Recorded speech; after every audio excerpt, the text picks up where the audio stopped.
faces a choice between democracy and autocracy. America's determination to preserve democracy here in Taiwan and around the world remains ironclad.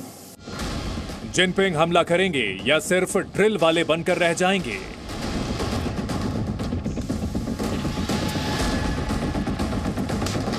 中方呢将采取一切必要措施，坚决地捍卫国家的主权和领土完整。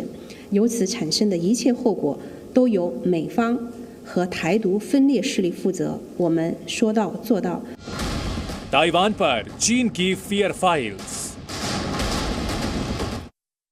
नमस्कार, देशहित में आपके साथ मैं अदिति त्यागी। आप लगातार देख रहे हैं किस तरह से चाइना और अमेरिका के बीच टेंशन्स और टेंशन की वजह अमेरिका की हाउस ऑफ रिप्रेजेंटेटिव्स की स्पीकर नैन्सी पेलोसी, उनका ताइवान दौरा होता है तमाम चेतावनियों के बावजूद, और उसके बाद से ही चाइना दिखाने की कोशिश कर रहा है कि इसके गंभीर परिणाम अमेरिका को भुगतने होंगे, क्योंकि जिस तरह की बयानबाजी हो रही है और जिस तरह के वीडियोज आ रहे हैं सैन्य ड्रिल को लेकर, उसके बाद चाइना की फियर फाइल्स ताइवान को लेकर हम दिखाने जा रहे हैं। लेकिन उससे पहले ताइवान पर जो तनाव है उससे जुड़ी 8 बड़ी खबर क्या है वो आपको बता देते हैं। चाइना की धमकी के बावजूद नैन्सी पेलोसी, आप जानते हैं, हमने कल आपको देशहित में वो तस्वीरें भी दिखाई थी, वो ताइवान गई, 19 घंटे वहां पर रही, आज दोपहर 3 बजे साउथ कोरिया के लिए वो रवाना हो गई।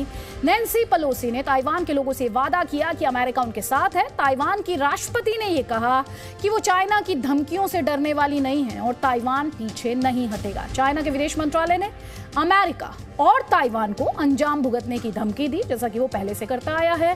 ताइवान के पास चाइना का सैन्य अभ्यास शुरू हो चुका है, लगातार ड्रिल्स के वीडियो जारी किए जा रहे हैं। और इस सब के बीच बड़ी खबर यह भी कि चाइना ने समंदर में ताइवान को 6 तरफ से घेर लिया है। पेलोसी की ताइवान यात्रा के विरोध में पीएलए कल से 4 दिन के लिए बड़े ड्रिल्स करने जा रही है, यानी कल से युद्धाभ्यास ताइवान के पास 6 ठिकानों पर होगा, बड़े पैमाने पर, बड़े स्केल पर होगा। चाइना की जनता क्या कह रही है? लगातार शी जिनपिंग और पीएलए से बदले की मांग कर रही है। कह रही है कि पेलोसी के ताइवान दौरे से चाइना की भारी बेइज्जती हुई है।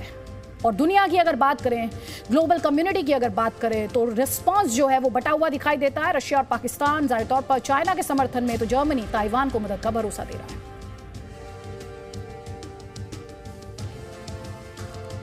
और इससे आपको ये भी समझाते हैं हम कैसे चीन ने ताइवान को घेरा है। अब आप इसे ऐसे समझिए, आप देखिए कि चीन ने ताइवान को जो घेरा है वो किस तरह से अब ताइवान की तरफ अपना गुस्सा आगे बढ़ा रहा है। आपको दिखाते हैं कि ये ताइवान है, यहाँ पर ताइवान की राजधानी ताइपे आपको नजर आ रही होगी। आप देखेंगे तो समझ पाएंगे। और इसमें दूसरा जो सबसे बड़ा शहर है ताइवान का, काओशुंग, भी आपको दिख रहा होगा। यहां पर आप नंबर देखिए, आप जो नंबर देख रहे हैं 1, 2, 3, 4, 5 और 6, ये वो जगह हैं जहां चीन ने अपने युद्धपोत तैनात कर दिए हैं। ये वो जगह है जहां चीन कल से 4 दिनों के लिए बहुत बड़ी ड्रिल करने जा रहा है। और इसीलिए हम कह रहे हैं कि चीन ने ताइवान को 6 तरफ से घेर लिया है और इस एरिया में 4 दिनों के लिए नो फ्लाइंग जोन है, यानी यहां से 4 दिन तक किसी विमान की एंट्री नहीं हो सकती है।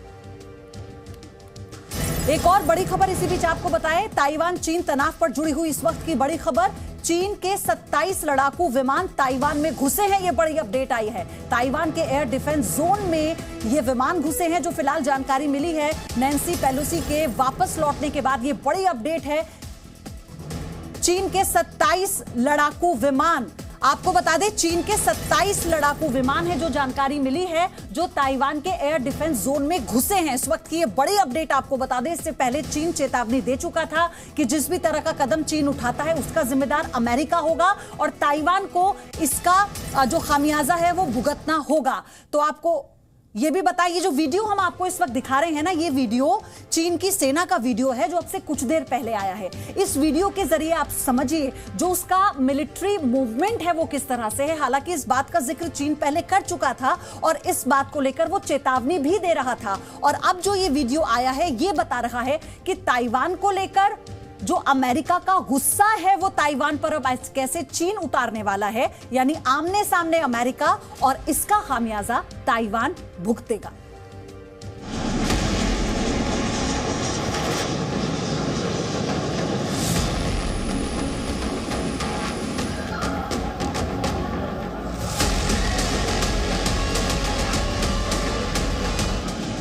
अमेरिका का ये जहाज कहने के लिए तो ताइवान की राजधानी ताइपे में लैंड हुआ,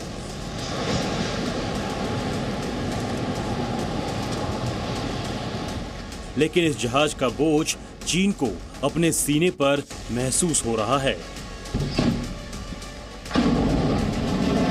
अपनी जिस सैन्य ताकत का घमंड दिखाकर चीन ने अमेरिका की प्रतिनिधि सभा की स्पीकर नैन्सी पेलोसी को ताइवान जाने से रोकना चाहा था, वो घमंड चकनाचूर हो चुका है।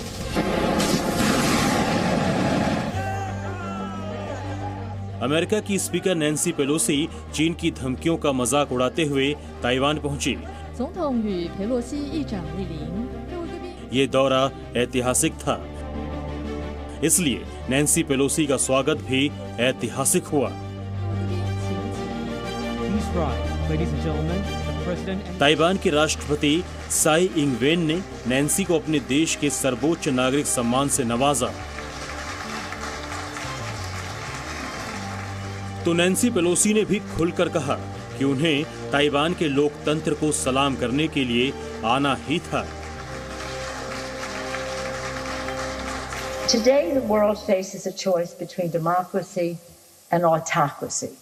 America's determination to preserve democracy here in Taiwan and around the world remains ironclad.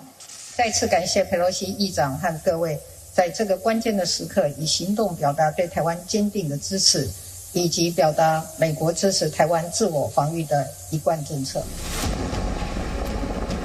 Nancy Pelosi को ताइवान आने से रोकने के लिए चीन ने अपनी सेना को अंधाधुंध फायरिंग की ड्रिल में झोंक दिया था।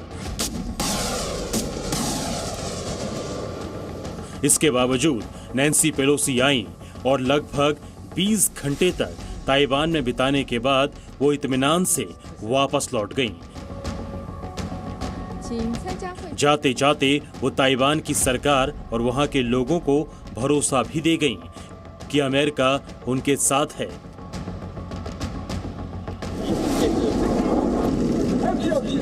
नैन्सी पेलोसी को ताइवान से दूर रखने के लिए चीन ने अपने सारे पैंतरे आजमाए थे। अमेरिका के राष्ट्रपति जो बाइडेन के साथ फोन पर बातचीत में चीन के राष्ट्रपति शी जिनपिंग ने चेतावनी दे दी थी कि वो आग से ना खेलें।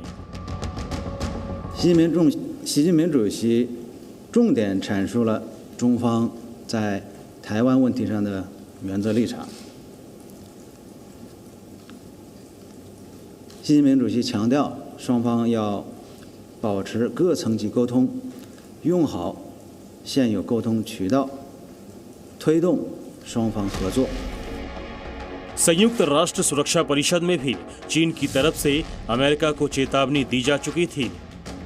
While some country has repeatedly emphasized the principle of sovereignty over the issue of Ukraine, it has incessantly challenged the sovereignty of China over Taiwan and even deliberately created tension in the Taiwan Strait. This is a disregard and infringement of the principles and purposes of the UN Charter.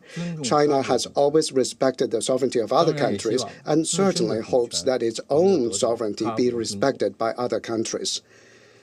China is resolute and firm as rock in its will to safeguard national sovereignty. No one should underestimate the determination and ability of more than 1.4 billion Chinese people to defend its national sovereignty and territorial integrity. I hope the country concerned will see this clearly and not play with fire. इसके बाद भी Nancy Pelosi का विमान Taiwan पहुंचा तो चीन ने अपने तेवर दिखाने शुरू कर दिए।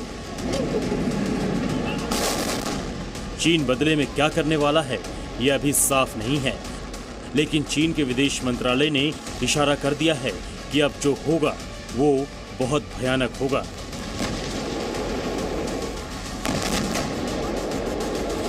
佩洛西的所作所为绝对不是什么对民主的捍卫和维护，而是对中国主权和领土完整的挑衅和侵犯。正如很多人一针见血地指出，佩洛西危险的挑衅行为纯属为了捞取个人的 नैन्सी पेलोसी के ताइवान से रवाना होने के पहले ही चीन की नौसेना और वायुसेना ने दक्षिण चीन सागर में 6 जगह युद्धाभ्यास शुरू कर दिया है। चीन की नौसेना ताइवान के उत्तर पूर्व और दक्षिण पश्चिम में जिस जगह लाइव फायर ड्रिल कर रही है, वहां से ताइवान की दूरी 15 मील से भी कम बताई जा रही है।